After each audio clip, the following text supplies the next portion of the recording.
ونصلي ونسلم على رسوله الكريم أما بعد فأعوذ بالله من الشيطان الرجيم بسم الله الرحمن الرحیم۔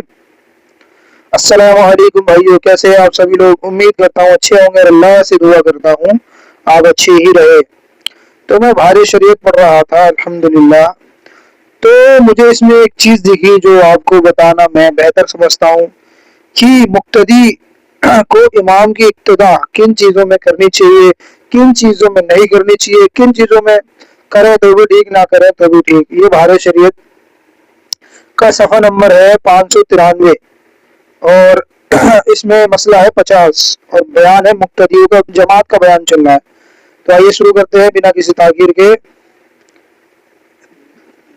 تو مسئلہ نمبر 50 ہے، 5 چیزیں وہ ہیں کہ امام چھوڑ دے تو مقتدی بھی نہ کرے اور امام کا ساتھ دے۔ پہلی کیا ہے؟ تکبیرات عیدین۔ اگر امام تکبیرات عیدین زیادہ پڑھے، مطلب 5 چیزیں وہ ہیں کہ امام چھوڑ دے تو مقتدی بھی نہ کرے اور امام کا ساتھ دے۔ تکبیرات عیدین امام نہ پڑھے تو مقتدی کو بھی نہیں پڑھنی چاہیے۔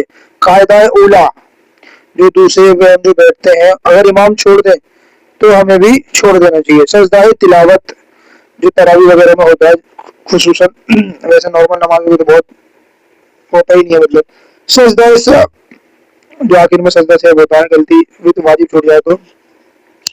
5واں نمبر مسئلہ ہے قنوت، جب کہ رکوع فوت ہونے کا اندیشہ ہو ورنہ قنوت پڑھ کر رکوع کرے۔ عالمگیری صغیری، مگر قاعدہ اولا نہ کیا اور ابھی شاید سیدھا کھڑا نہ ہوا تو مقتدی بھی اس کے ترک میں متابعت امام کی نہ کرے بلکہ اسے بتائے تاکہ وہ واپس آئے۔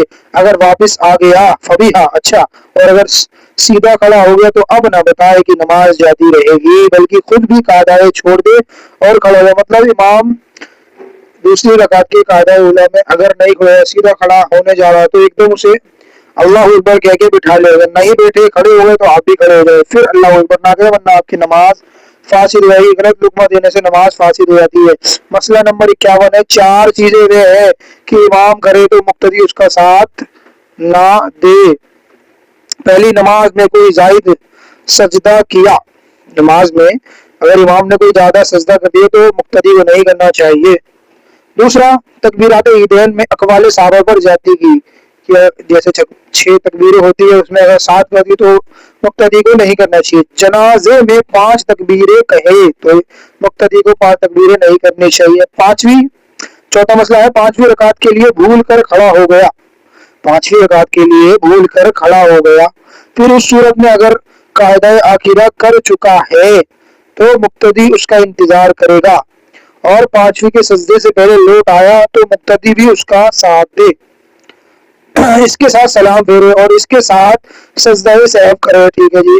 اور اگر 5ویں کا سجدہ کر لیا تو مقتدی تنہا سلام پھیر لے، اور اگر قاعدہ آخرہ نہیں کیا تھا اور 5ویں رکعت کا سجدہ کر لیا تو سب کی نماز فاسد ہو گئی، اگرچہ مقتدی نے تشہد پڑھ کر سلام پھیر لیا ہو۔ ایک مسئلہ اور ہے، 9 چیزیں ہیں کہ امام اگر نہ کرے تو مقتدی اس کی پیروی نہ کرے بلکہ بجا لائے۔ مطلب امام اگر کوئی چیز نہیں کر رہا ہے تو مقتدی اس کو کرے، اس میں امام کی اقتداء نہ کرے تو کوئی دقت نہیں ہے۔ پہلی ہے تکبیر تحریمہ میں ہاتھ اٹھانا، جو شروع میں ہم تکبیر تحریمہ بولتے ہیں اللہ اکبر، اس میں ہاتھ اٹھانا، امام نے نہیں اٹھایا تو مقتدی اٹھائے۔